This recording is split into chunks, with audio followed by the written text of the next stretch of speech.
सूर्यनमस्काराचे total 12 step करणार आहेत। सूर्यनमस्कारामध्ये सुरुवातीला असे हात जोडून मागच्या साईडला जायचं, मागच्या साईडला जाताना श्वास घ्यायचा,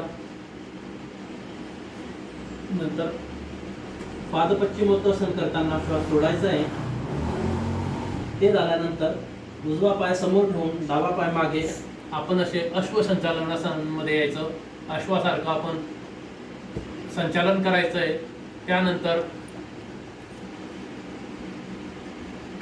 पर्वतासन मध्ये यायचं आहे। पर्वतासन झाल्यानंतर या आसनामध्ये आपण श्वास सोडायचा आहे। परत ही स्थिती भुजंगासन,